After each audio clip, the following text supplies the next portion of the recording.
am I functioning for myself or am I functioning against myself? The most important thing is that you do it consciously.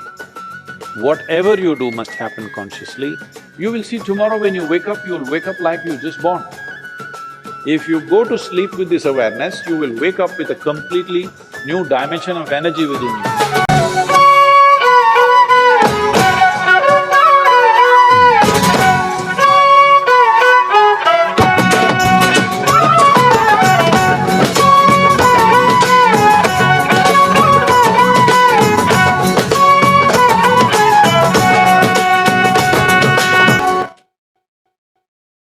Outside challenges are many.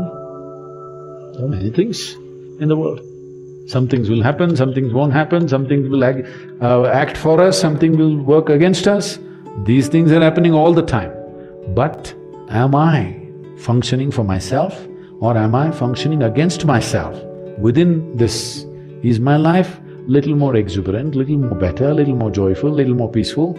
You just measure this every day. So you must maintain an account book. Yes, you're doing business, how do you know whether you're progressing?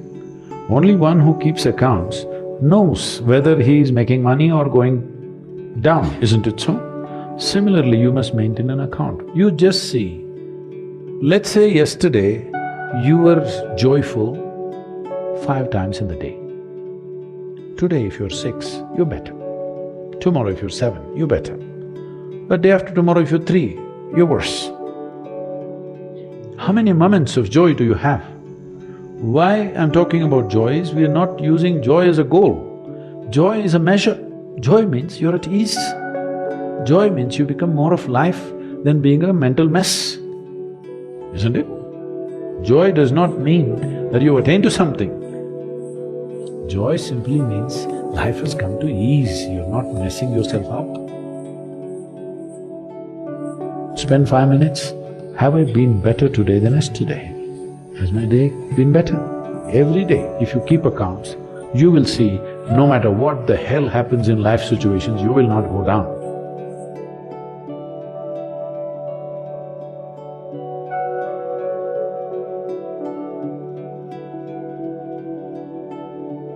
Here I'm not trying to tell you what to eat and what not to eat. You eat whatever you want. But being a human being, the most important thing is that you do it consciously. Whatever you do must happen consciously. Your selection of food and consumption of food also must happen consciously. More than what you eat, how you eat it is also equally important. When I say how you eat it, these are all live substances. Every one of them had a life of their own, whether it's a plant, animal, vegetable, every one of them had a life of their own. If you approach it with a certain sense of gratitude and reverence towards the food that you eat, when I say reverence, it may feel like too much for you, but I'm asking you, let's say we put you in a room and you had nothing to eat for 5 days. If God appears in front of you, what will you ask for? Food. So that's how important it is. You must understand the food on your plate is not just a substance, it is not a material, it is not a commodity, it is life. It is the life-making material for you. So you must treat it as such. Right now, when it's on the plate, when it's out there, it has no value, but the moment you consume it and it becomes your flesh and blood, now suddenly it's of immense value. Why do we live like this? It's very important, when it comes on your plate itself, you must treat it as a part of yourself. With great reverence, you must consume. Just the way you consume it, if you change that, food will behave very differently within you.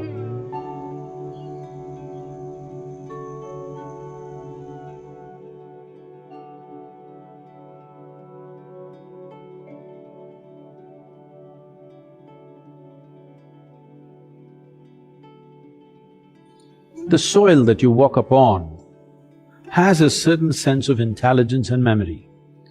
So even if you happen to live in a concrete jungle, it is important to keep in touch with the earth upon which you live. Create ways for yourself to somehow remain in touch with the soil or the earth upon which you live, that part of the earth.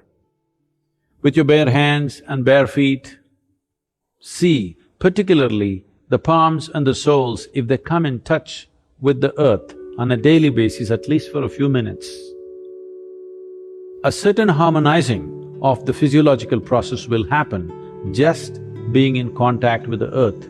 If you spend at least a few minutes in your garden, barefooted, touching plants or trees, because this is the basis of your life. All life, yours and every other creature, has come out of this earth. Stay in touch with it and harmonize your system.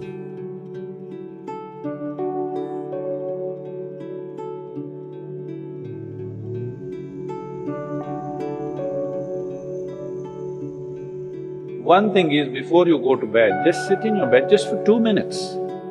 2 minutes, just see, suppose you're going to die right now in 2 minutes' time, how it'll be, and then sleep. You will see tomorrow when you wake up, you'll wake up like you're just born. If you go to sleep with this awareness, you will wake up with a completely new dimension of energy within you. Suppose you wake up tomorrow. No, that's not… see, you think it's a joke, that's a problem. Every day, nearly 300,000 people don't wake up tomorrow. So in case you wake up tomorrow, check and see if you're still alive. If you are, just do this much, for your sake, not my sake. One big smile, you're still alive. Hello? Is your life worth this much? See, do not think every day you will wake up, one day you will not wake up. Yes or no? Tomorrow morning you woke up, check if you're still alive. If you're dead, I will pardon you. If you're alive, one big smile. Then if 300,000 people die on the planet, maybe 3 to 5 million people would have lost somebody who's dear to them. So just check those 4 or 5 people who matter to you in your life, all of them still alive. One more smile. Hello? And you looked at the watch, it's 7 o'clock and you're still alive. One more smile. Hello? From now on you must do this every time you look at the time. If you're alive, you must smile, because this is the greatest thing happening to you. Not your money, not your profession, not your family, you're alive right now, this is the thing. Very brief, let's make it happen.